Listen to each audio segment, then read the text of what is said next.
शुभ संध्या मित्रों, मैं विपेश तिवारी आप सभी का सौर एकेडमी प्रयागराज में स्वागत और अभिनंदन करता हूं। आशा करता हूं कि आप सभी लोग अच्छे, स्वस्थ एवं तंदुरुस्त होंगे और बहुत अच्छे तरीके से अपने आगामी परीक्षा की तैयारी कर रहे होंगे। चलिए, आप लोगों को समाजशास्त्र विषय में जो टॉपिक है उसको आगे बढ़ाया जाए। और वर्तमान समय में आप लोगों से जो चर्चाएं हो रही हैं, थिंकर का नाम है दुर्खिम। आप लोगों से हम वर्तमान समय में दुर्खिम पर चर्चा कर रहे हैं, ठीक है। और दुर्खिम के चर्चा में आप लोगों को मैं श्रम विभाजन टॉपिक पढ़ा चुका हूं और सामाजिक तथ्य पढ़ा चुका हूं और टोटेमवाद धर्म का प्रारंभिक स्वरूप, टोटेमवाद धर्म का प्रारंभिक स्वरूप यह भी पढ़ा चुका हूं। और फिर आप लोगों से हमारी चर्चा किस पर हुई? आत्महत्या का सिद्धांत, ये चल रहा है।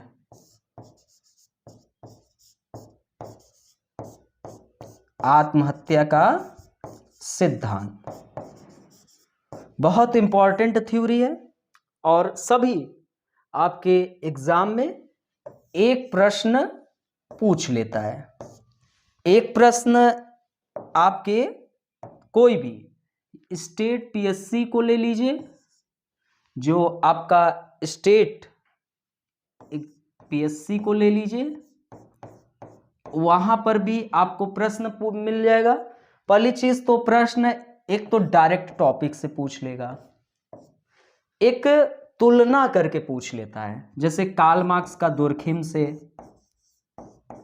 कार्ल मार्क्स का दुर्खिम से एक तुलना करके आ जाए, और तुलना में वेबर का दुर्खिम से करके पूछ ले।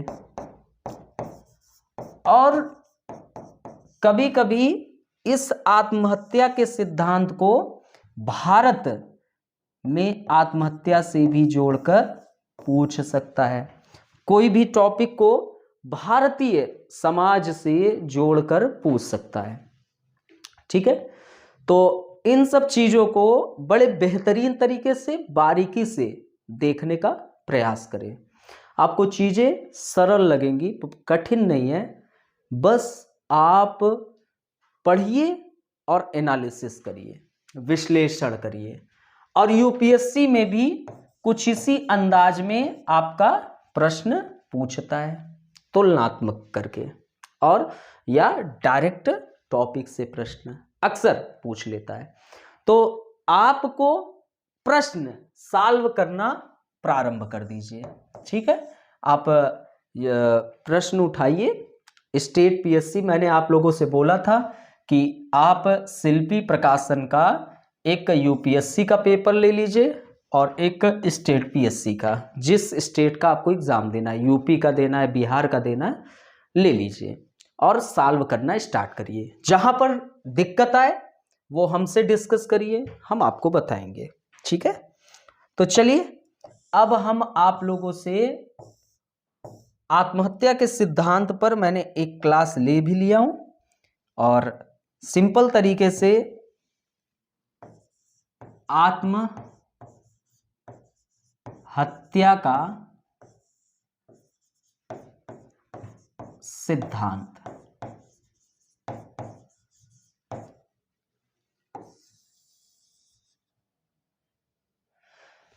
दुर्खिम ने आत्महत्या,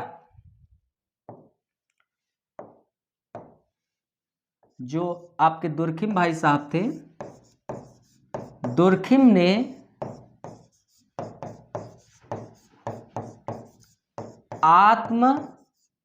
आत्महत्या के सामाजिक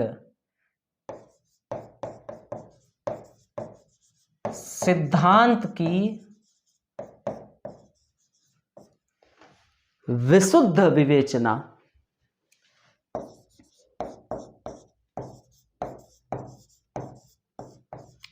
विशुद्ध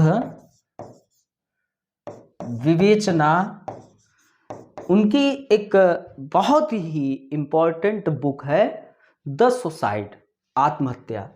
तो विशुद्ध विवेचना अपनी प्रमुख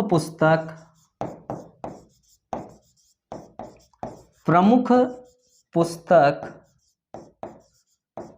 आत्महत्या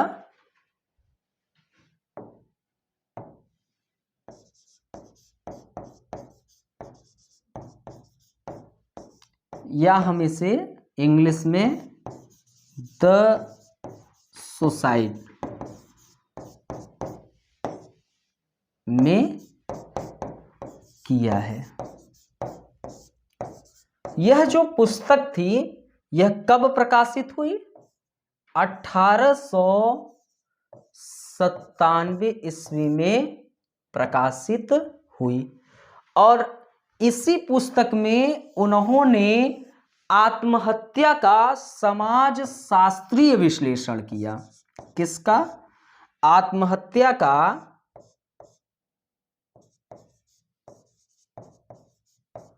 कैसा विश्लेषण किया? समाज शास्त्रीय विश्लेषण किया।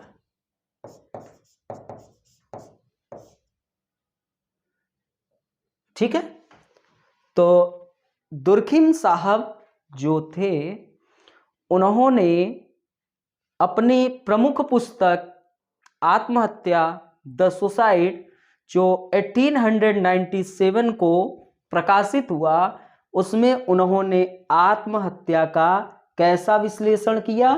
समाज शास्त्रीय विश्लेषण किया। अब आत्महत्या से संबंधित विभिन्न आंकड़े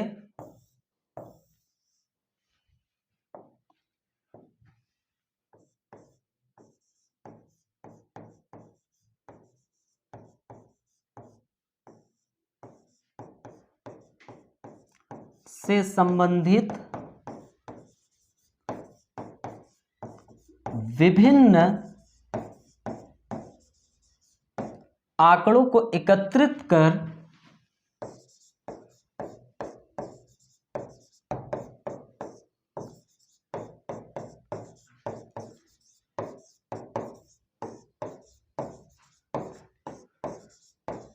उन्होंने आत्महत्या को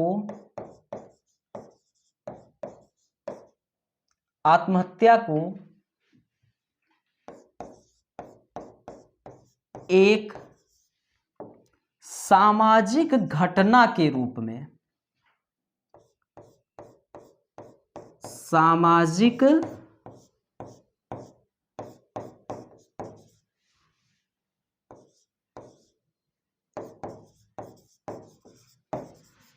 घटना के रूप में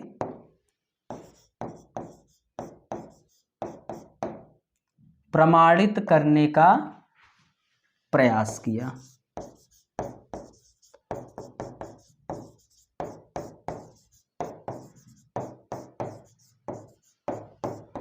करने का क्या किया?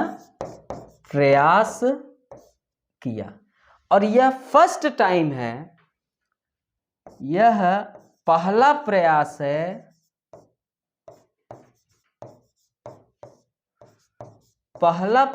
है समाज शास्त्र में सिद्धांत एवं अनुसंधान का समीकरण प्रस्तुत किया गया। सिद्धांत एवं अनुसंधान का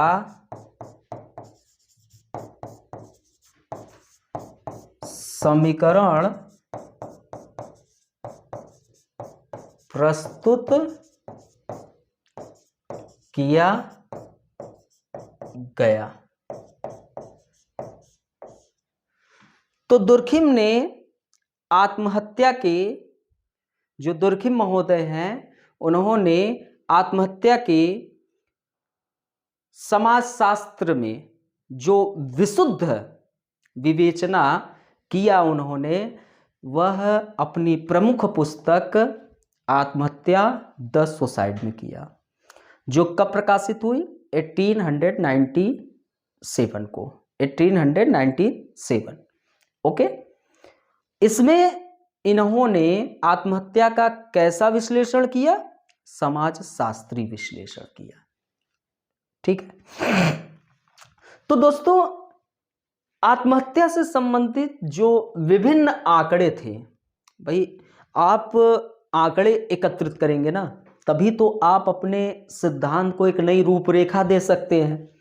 बिना समाज में जाकर आंकड़े आप इकट्ठा नहीं किए, तब तक आप अच्छे तरीके से आप किसी भी सिद्धांत की विवेचना कर पाने में असक्षम होंगे, या अव्यवहारिक रूप से आप दे देंगे।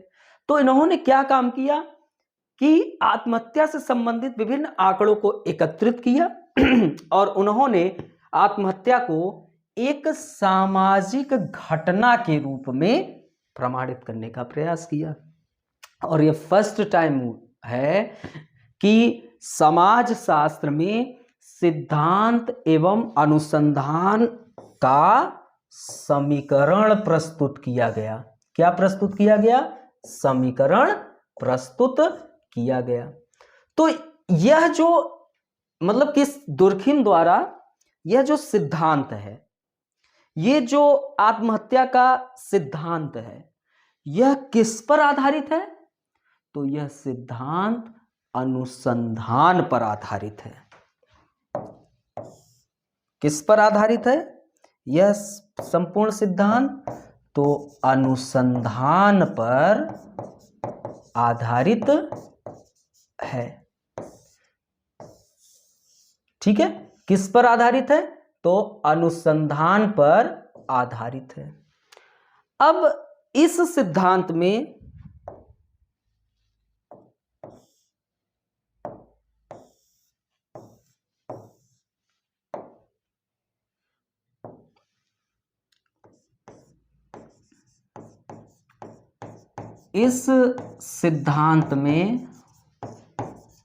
में दुर्खिम ने यह प्रमाणित करने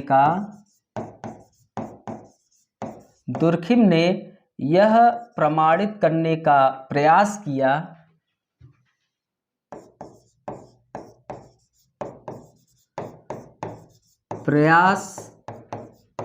किया है कि आत्महत्या के पीछे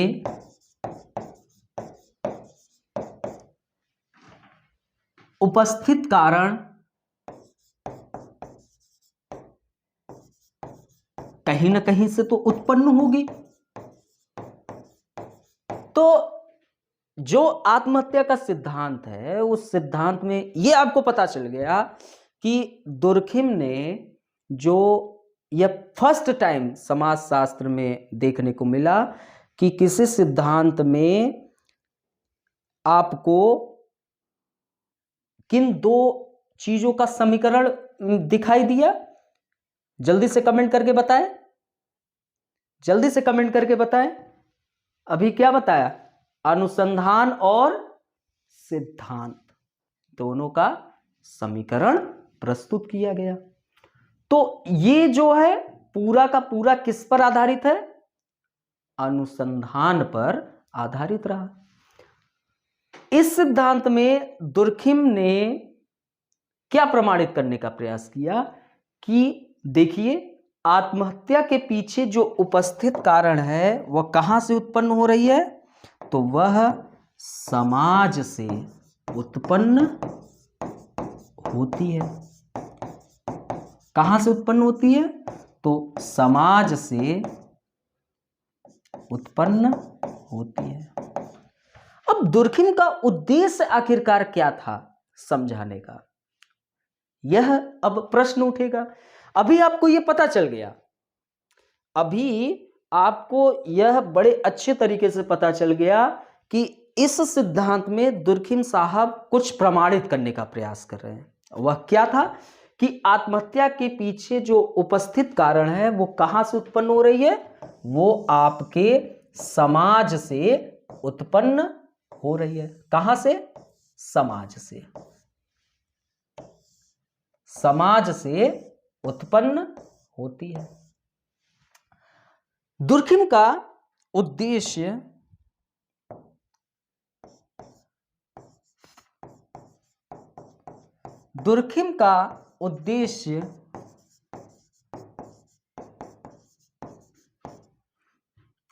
यह समझाने का नहीं था कि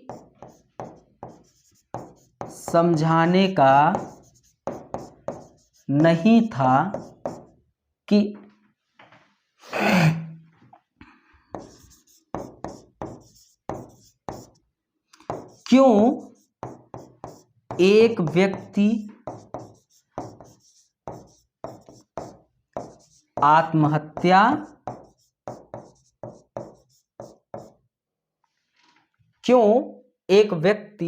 ने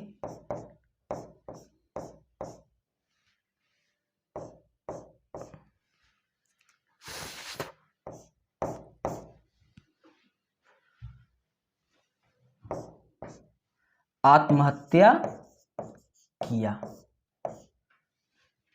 ठीक है,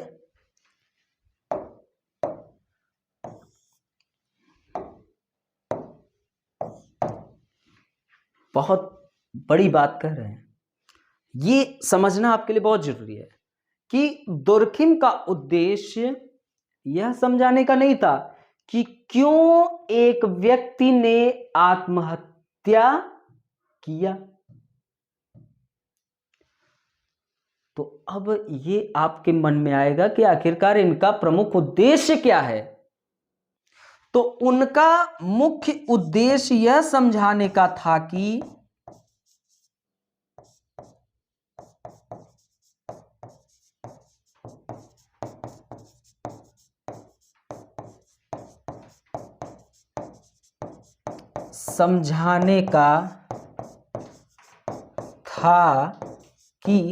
क्यों एक विशिष्ट प्रकार के लोग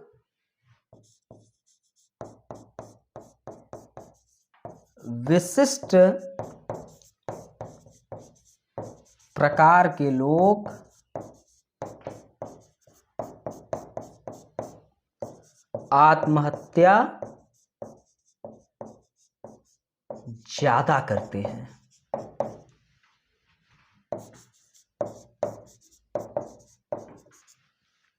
बड़ी अच्छी बात इन्होंने कहा। अभी फर्स्ट टाइम ये हुआ कि समाज शास्त्र में सिद्धांत एवं अनुसंधान का समीकरण देखने को मिला। वह किसमें देखने को मिला?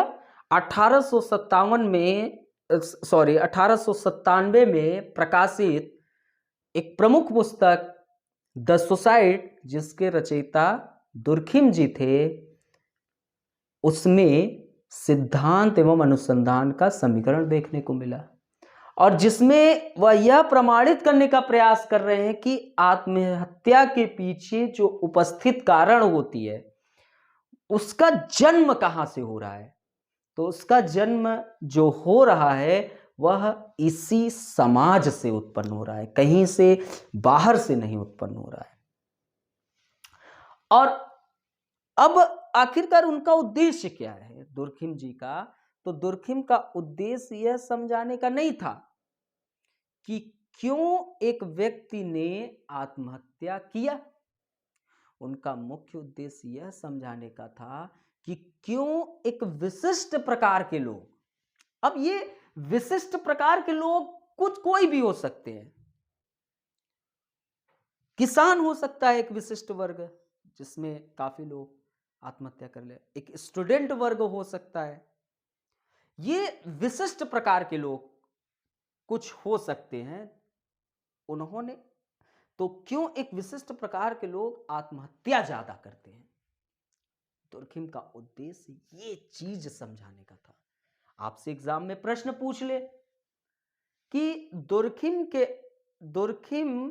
का उद्देश्य यह समझाने का था कि क्यों एक विशिष्ट प्रकार के लोग आत्महत्या ज्यादा करते हैं, व्याख्या कीजिए। प्रश्न पूछ सकता है, तो बिल्कुल तैयार रहिए। हमें एक तो टॉपिक से प्रश्न बनाना ही बनाना है, किंतु साथ में उत्तर से भी प्रश्न को निकालना है। ये हमारे अंदर एक कला का जन्म होना अत्यंत आवश्यक है। निष्कर्ष से भी आपके प्रश्न बनते हैं।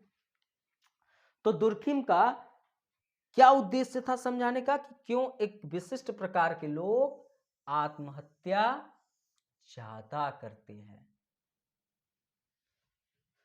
तो दुर्खिम ने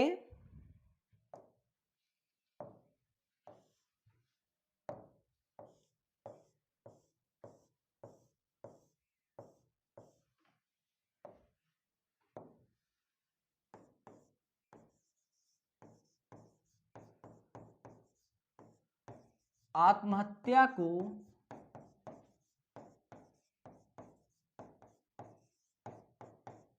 अध्ययन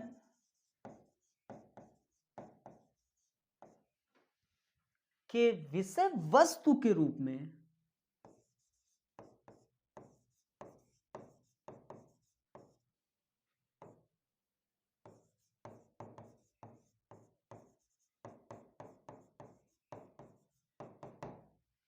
प्रश्न जन्म लेना अत्यंत आवश्यक है। ये अब आपको पता चल गया कि आत्महत्या के पीछे उपस्थित कारण कहां से जन्म ले रही है, तो समाज से उत्पन्न होती है। यह दुर्खिम प्रमाणित करने का प्रयास किए और उन्होंने उनका जो उद्देश्य था समझाने का वह यह था कि क्यों एक विशिष्ट वर्ग के लोग आत्महत्या ज्यादा करते हैं। यह नहीं था कि क्यों एक व्यक्ति ने आत्महत्या किया। अब ये प्रश्न उत्पन्न होगा कि दुर्खिम ने आत्महत्या को अध्ययन के विषय वस्तु के रूप में क्यों चुना, यह प्रश्न उठेगा कि नहीं उठेगा? उठेगा। तो उन्होंने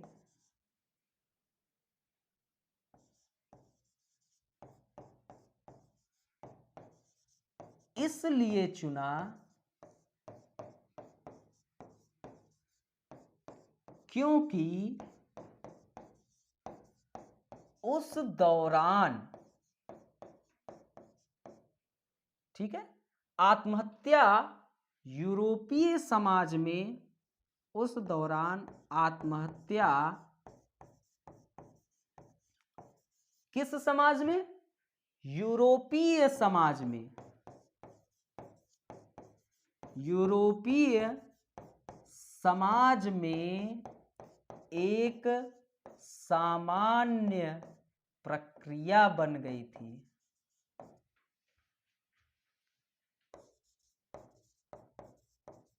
प्रक्रिया बन गई थी। अब देखिए दुर्खिम ने ये आपको पता चल गया, बार बार रिवीजन करो कि ये पता चल गया कि आत्महत्या के पीछे उपस्थित कारण कहां से जन्म हो रही है। जल्दी से कमेंट। गुड। कहां से? समाज से। दुर्खिम का उद्देश्य क्या था समझाने का? क्या? जल्दी से कमेंट। क्या था समझाने का? कि क्यों एक विशिष्ट वर्ग के लोग आत्महत्या ज्यादा करते हैं। ठीक है। आखिरकार इन्होंने आत्महत्या को अध्ययन के विषय वस्तु के रूप में क्यों चुना? इसलिए चुनाव किया क्योंकि उस दौर में या उस दौरान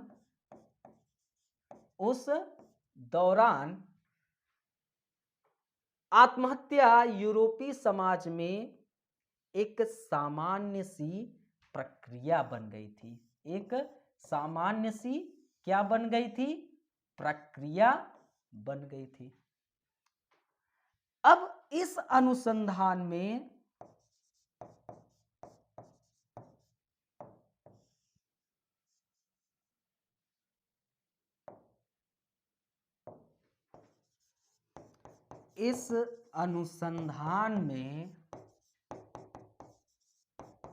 दुर्खिम ने विगत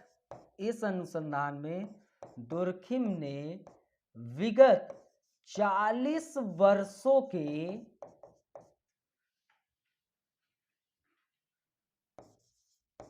आत्महत्या से संबंधित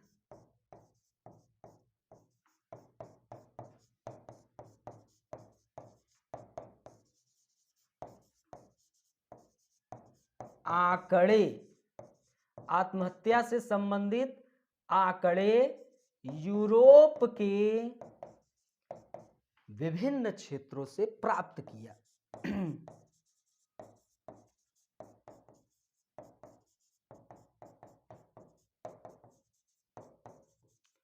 भाई जब घटनाएं आत्महत्या के यूरोपीय समाज में घट रही है, जो कि एक सामान्य सी प्रक्रिया बन गई है, तो आंकड़े कहां से इकट्ठा करेंगे?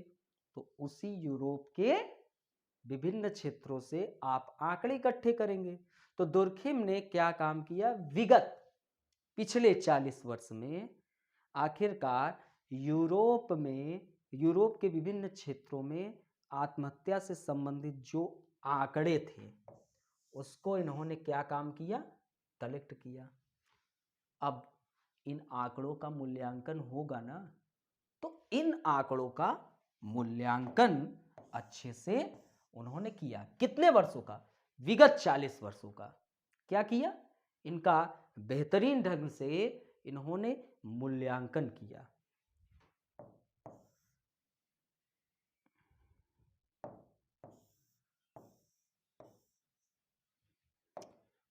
अब विगत 40 वर्षों के आंकड़ों के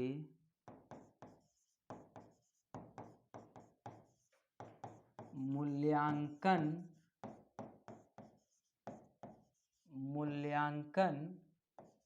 के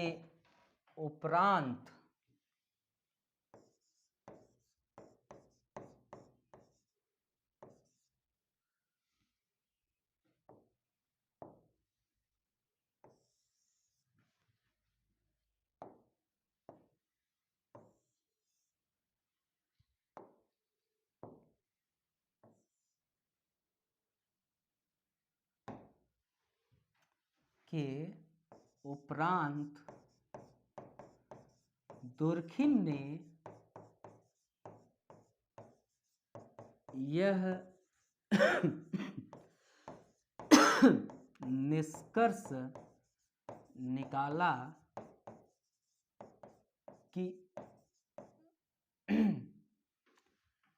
महिलाओं की तुलना में, किसके तुलना में?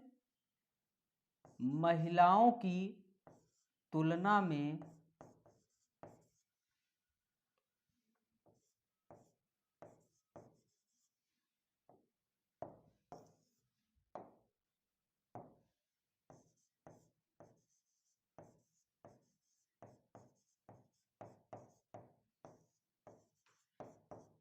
कौन ज्यादा आत्महत्या करता है? तुलना में पुरुष जो है वह ज्यादा आत्महत्या करता है। कौन? पुरुष। और अविवाहित लोग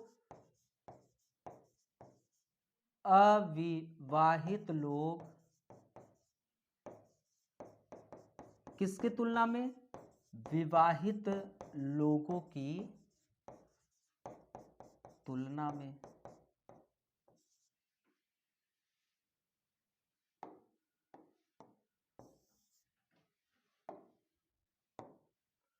विवाहित लोगों की तुलना में ज्यादा आत्महत्या करते हैं।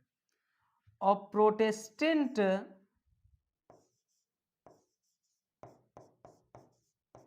प्रोटेस्टेंट ईसाई धर्म कैथोलिक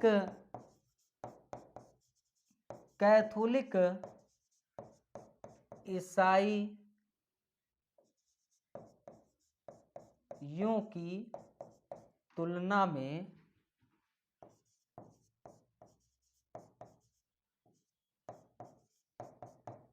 ज्यादा आत्महत्या करते हैं। और ज्यादा पढ़े लिखे लोग कौन? पढ़े लिखे लोग किसकी तुलना में? निरक्षर की तुलना में, निरक्षर की तुलना में ज्यादा आत्महत्या करते हैं। तो यहां पर आपको ये चीज समझ में तो आ रही है। किसी को कोई समस्या हो तो वह कमेंट कर सकता है। कोई भी विशेष दिक्कत आए, कमेंट करने में आप बिल्कुल भी हिचकिचाइए नहीं, ठीक है? कोई भी विशेष दिक्कत आए, इसमें बिल्कुल हिचकिचाइए मत। तो ये आपको पता चला कि जो दुर्खिम साहब थे, उन्होंने आंकड़े एकत्रित किए और विगत 40 वर्षों में जो यूरोप के समाज में इनसे संबंधित जो घटनाएं थी, उन आंकड़ों को इन्होंने इकट्ठा किया और इन आंकड़ों का मूल्यांकन किया। और मूल्यांकन करने के उपरांत वो कुछ निष्कर्ष पे पहुंचे। और निष्कर्ष क्या निकल के आया? निष्कर्ष ये निकल के आया कि जो पढ़े लिखे लोग हैं वह निरक्षर लोगों की तुलना में ज्यादा आत्महत्या करते हैं। अविवाहित लोग विवाहित लोगों की तुलना में ज्यादा आत्महत्या करते हैं। प्रोटेस्टेंट ईसाई धर्म कैथोलिक ईसाई की तुलना में ज्यादा आत्महत्या करते हैं। और महिलाओं की तुलना में पुरुष ज्यादा आत्महत्या करते हैं। जो अगर देखा जाए, ये नोट नहीं करना है, सिंपल तरीके से ये समझना है कि क्यों महिलाएं पुरुष की तुलना में कम आत्महत्या करते हैं। तो अक्सर आप देखे होंगे महिलाएं समूह में रहना पसंद करती हैं, तो उनके अंदर किसी भी प्रकार का बहुत ज़्यादा टेंशन नहीं हो पाता है। तो पुरुष जो है वह अपने आप को एकांकी में ज़्यादा रहना पसंद करता है। तो इस कारण कुछ ये। और अविवाहित लोगों के सामने, अब विवाहित व्यक्ति है तो उसका अपनी फैमिली है, पत्नी है, बच्चे हैं, ठीक है? तो वह कहीं ना कहीं उसकी जिम्मेदारियां जुड़ जाती हैं, रिस्पॉन्सिबिलिटी उसकी ज़्यादा बढ़ जाती है कि अगर मैं ऐसा कदम उठा लिया तो मेरे मरने के बाद मेरे बच्चों का क्या होगा, मेरी पत्नी का क्या होगा। और वह यह भली भांति परिचित है कि एक पति के बिना वह जो लड़की होती है उसको अपने जीवन को आगे लेकर चलना बड़ा दुखदाई हो जाता है, क्योंकि समाज में तमाम प्रकार के उनसे संबंधित रूढ़िवादिताएं विद्यमान रहती हैं। अविवाहित के सामने बहुत बड़ी चिंता नहीं रहती है, तो कुछ ये हो सकता है। और प्रोटेस्टेंट ईसाई धर्म कैथोलिक ईसाइयों की तुलना में ज़्यादा आत्महत्या करते हैं। और ज़्यादा पढ़े लिखे लोग, जो ज़्यादा पढ़ लिख लेते हैं, भाई ईगो किसके पास होगा? ईगो पढ़े लिखे व्यक्ति के पास होगा। निरक्षर व्यक्ति के पास कौन सा ईगो? ज्यादा पढ़े लिखे लोगों के पास बड़ी जिम्मेदारियां बन जाती हैं। निरक्षर लोग का गांव में देखिए खांची खांची भर के बच्चे पैदा कर लेते हैं। पढ़े लिखे लोग एक दो बच्चे में ही उनकी जिंदगी ऐसा लगता है कि बड़ी कठिन हो गई है। वो खांची भर भर के बच्चे पैदा कर लेते हैं, सभी को काम में लगाएं, जो कि ये गलत है। जितने कम बच्चे होंगे उतना ज्यादा आप उनको स्वस्थ शिक्षा दे सकेंगे, उनके स्वस्थता की अच्छे तरीके से जानकारी रख सकेंगे, उनको एक अच्छा जीवन दे पाने में आप सफल हो सकते हैं। तो ज्यादा पढ़े लिखे लोग किसकी तुलना में? निरक्षर की तुलना में ज्यादा आत्महत्या करते हैं। अब दुर्खिम ने यह निष्कर्ष निकाला कि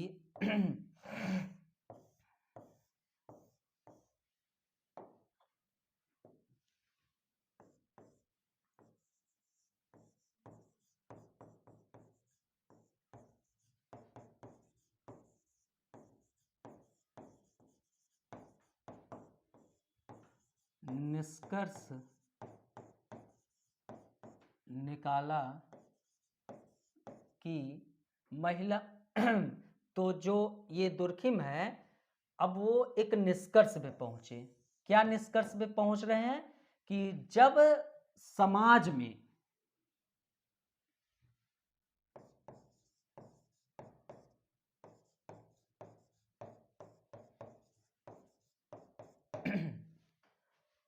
अब ये सब चीजें पता चल गया कि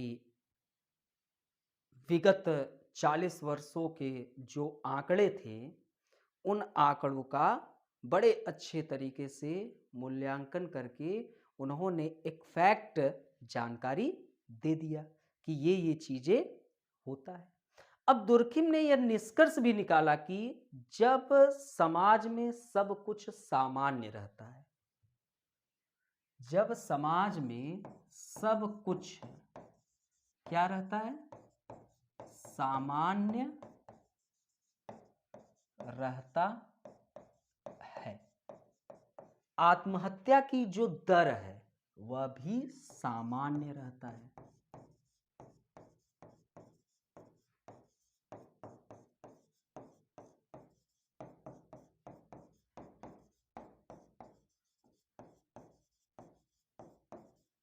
अभी आपको मैंने बताया था ना कि दुर्खिम ने यह प्रमाणित करने का प्रयास किया कि आत्महत्या के पीछे उपस्थित कारण कहां से उत्पन्न हो रही है, तो वह समाज से उत्पन्न होती है।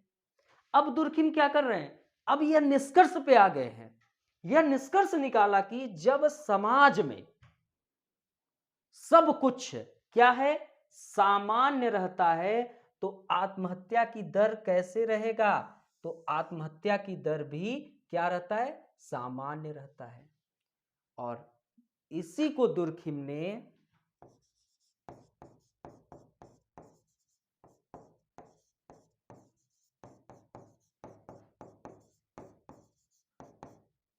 आत्महत्या का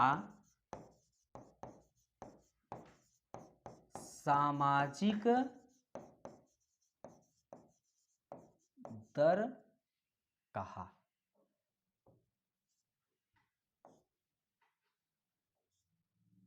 आत्महत्या का सामाजिक दर कहा। परंतु जैसी ही समाज में कुछ असामान्य, कुछ असामान्य घटता है,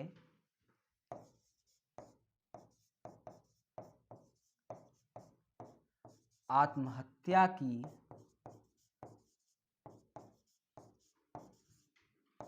दर में अकस्मात बढ़ोतरी हो जाती है।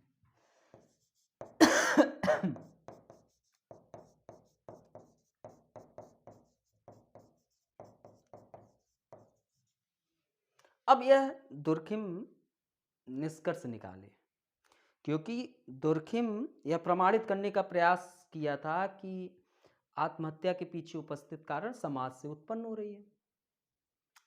अब वह बतलाते हैं कि जब समाज में सब कुछ सामान्य है, कोई बहुत ज्यादा संघर्ष की स्थिति व्याप्त नहीं है, सब कुछ सामान्य है, नॉर्मल, तो आत्महत्या की जो दर होगी वह भी सामान्य होगी।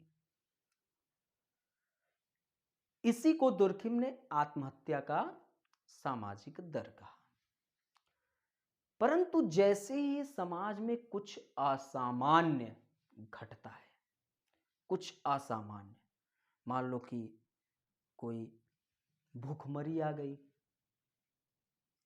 मान लो बाढ़ आ गई, मान लो कुछ भी, ठीक है, कुछ भी असामान्य घटा, तो आत्महत्या की दर में अकस्मात मतलब कि अचानक बढ़ोतरी हो जाती है।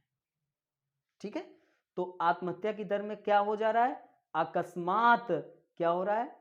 बढ़ोतरी हो जाता है। अतः दुर्खिम ने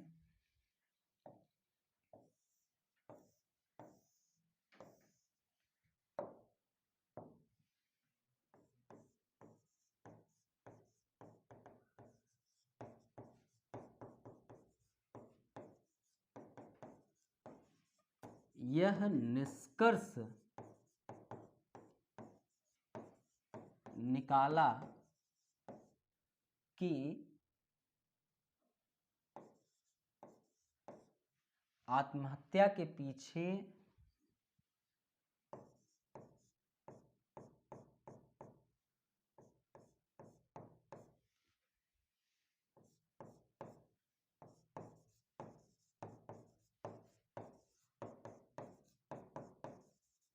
कारण कैसा होता है?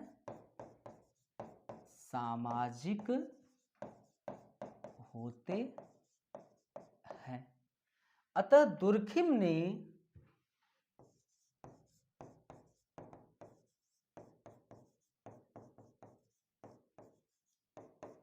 मनोवैज्ञानिक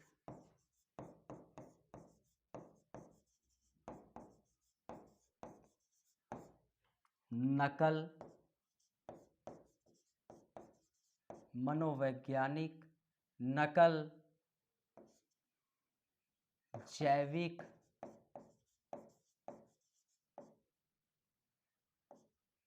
ठीक है, अतः दुर्खिम ने मनोवैज्ञानिक नकल और जो जैविक आधार पर इत्यादि इत्यादि आधारों पर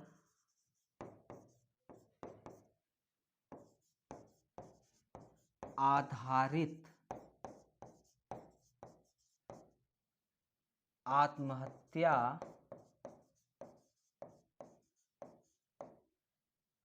के अन्य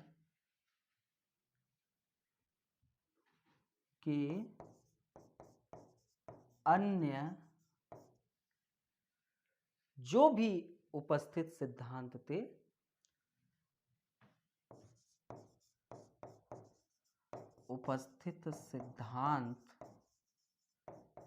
उनका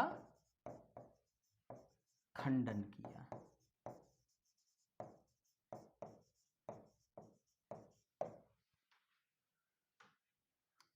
अब दुर्खिम ने यह बतला दिया कि निष्कर्ष पे आ गए कि आत्महत्या के पीछे जो कारण है वो कैसा कारण है?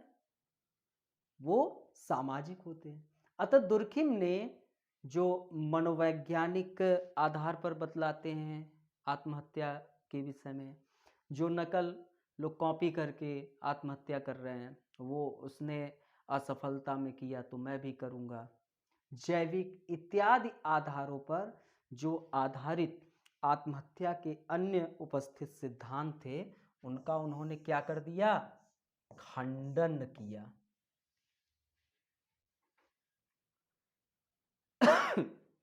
अतः अब दुर्खिम ने आत्महत्या की परिभाषा क्या दी।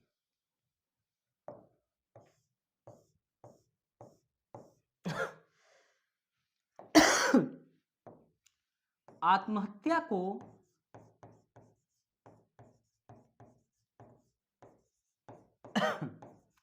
परिभाषित करते हुए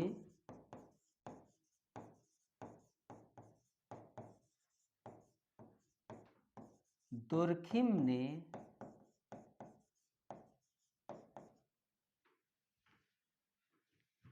कहा कि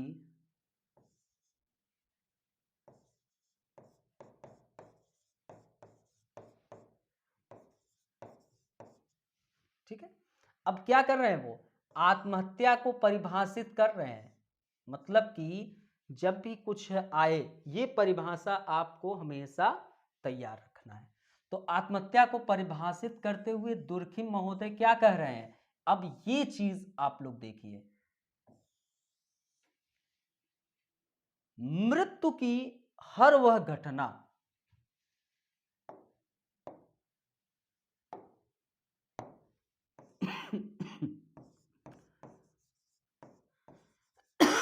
मृत्यु की हर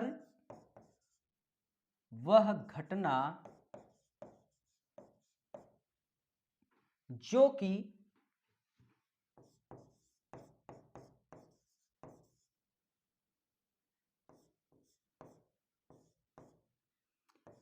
प्रत्यक्ष या अप्रत्यक्ष रूप से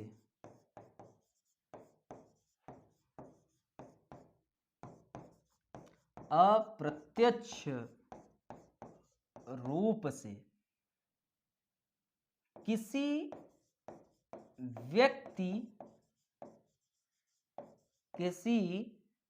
व्यक्ति के सकारात्मक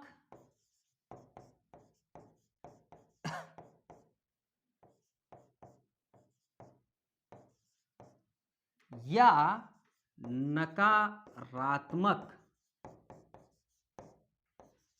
सकारात्मक या नकारात्मक क्रिया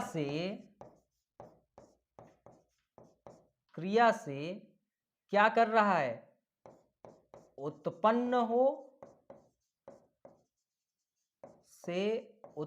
हो जहां उसे पहले से बोध हो, जहां उसे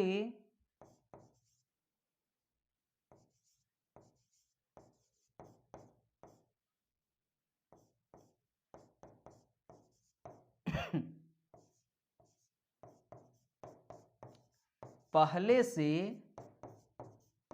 बोध मतलब कि ज्ञान हो, जहां उसे पहले से बोध हो कि इसका परिणाम उसकी मृत्यु है।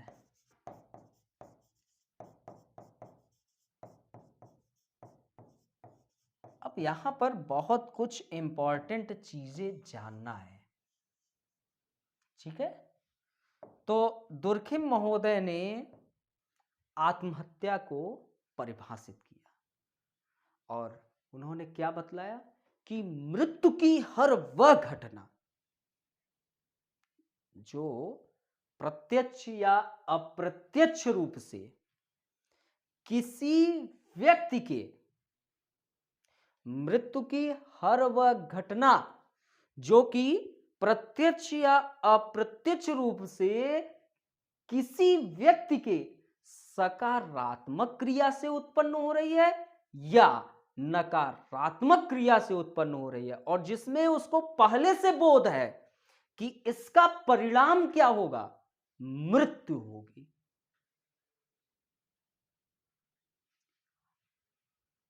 तो आत्महत्या को आत्महत्या जो है वह आत्मघात की एक प्रक्रिया है। आत्महत्या क्या है? तो आत्महत्या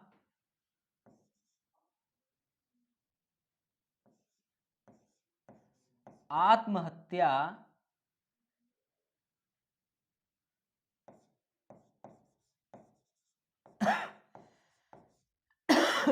किसकी प्रक्रिया है? आत्मघात की प्रक्रिया है। यहां पर आत्महत्या में जो आत्म का मतलब है वह स्व से जुड़ा है। जैसे आप देखते हैं ना कि हम अपनी आत्मकथा लिखने चल रहे हैं, अर्थात कि अपने स्वयं की कथा। तो आत्महत्या जो है आत्म स्व से जुड़ा है, अर्थात कि स्वयं को समाप्त कर लेना। तो आत्महत्या आत्मघात की एक प्रक्रिया है। और यहां पर आत्महत्या को जो परिभाषित किया गया दुर्खिम के द्वारा तो मृत्यु की हर वह घटना जो कि डायरेक्ट या इनडायरेक्ट किसी व्यक्ति के सकारात्मक या नकारात्मक क्रिया से उत्पन्न हो और जहां उसे पहले से बोध हो कि इसका परिणाम क्या निकल के आएगा? मृत्यु। अब यहां पर दो शब्द लिखे हैं, एक है सकारात्मक क्रिया और एक है नकारात्मक क्रिया।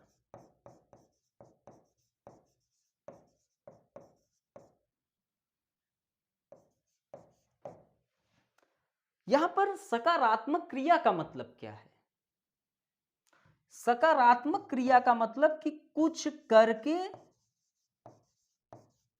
मृत्यु को प्राप्त कर लेना।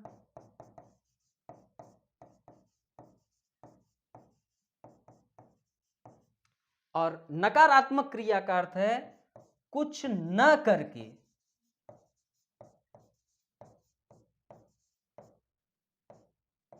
मृत्यु को प्राप्त कर लेना। सकारात्मक क्रिया में क्या बताया जा रहा है? सकारात्मक क्रिया में यह बतलाया जा रहा है, अब देखिए कि आत्महत्या को परिभाषित करते हुए दुर्खिम ने क्या कहा कि मृत्यु की हर वह घटना जो प्रत्यक्ष या अप्रत्यक्ष रूप से किसी व्यक्ति के सकारात्मक क्रिया से उत्पन्न हो या नकारात्मक क्रिया से। तो सकारात्मक क्रिया से उत्पन्न अर्थात कि कुछ करके मृत्यु को प्राप्त कर लेना, नकारात्मक क्रिया का मतलब कुछ न करके मृत्यु को प्राप्त कर लेना।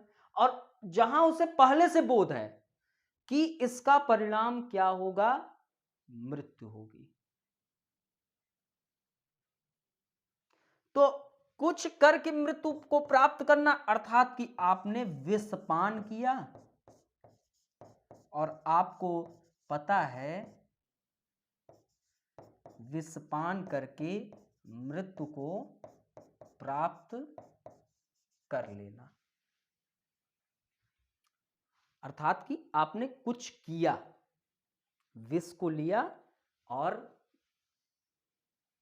अंदर कर लिया और सब कुछ सिस्टम बर्बाद करके आपको स्वर्ग का या नरक का रास्ता दिखला दिया। नकारात्मक में कुछ न करके अर्थात कि आपने भोजन का परित्याग कर दिया। तो अर्थात कि जो जिससे हमारे सारा सिस्टम चल रहा है भोजन, अब आपने उसी को समाप्त कर दिया। तो भोजन का परित्याग कर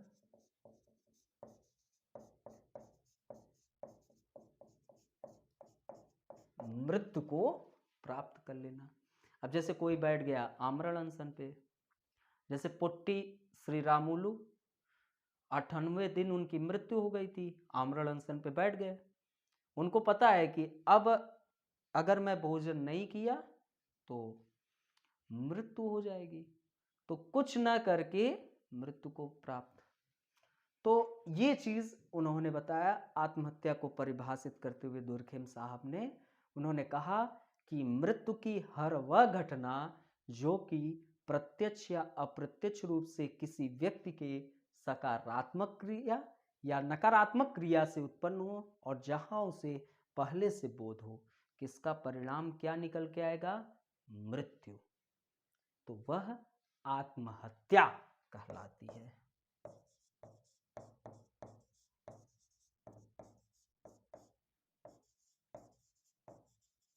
अर्थात कि आत्महत्या, अतः आत्महत्या एक आत्मघात की प्रक्रिया है। और जहां पर सकारात्मक क्रिया का अर्थ हुआ कि कुछ करके मृत्यु को प्राप्त कर लेना, और नकारात्मक में कुछ न करके मृत्यु को प्राप्त कर लेना। अब कुछ करके मृत्यु को प्राप्त करने के लिए विष पी लिए तो मृत्यु हो गई और भोजन का परित्याग। अब इसके आगे की क्लासेस आपके अगला क्लासेस होगी, 3 पार्ट में आपका यह टॉपिक समाप्त होगा। यहाँ तक किसी को कोई प्रॉब्लम या समस्या तो कमेंट कर सकते हैं, ठीक है। कोई भी दिक्कत हो कमेंट करिए, यहाँ तक किसी को कोई दिक्कत आई हो तो वह कमेंट करे। सब चीज़ें समझ में आ रही हैं। चलिए फिर मिलते हैं अपने नेक्स्ट वीडियोज़ में। Bye bye, take care.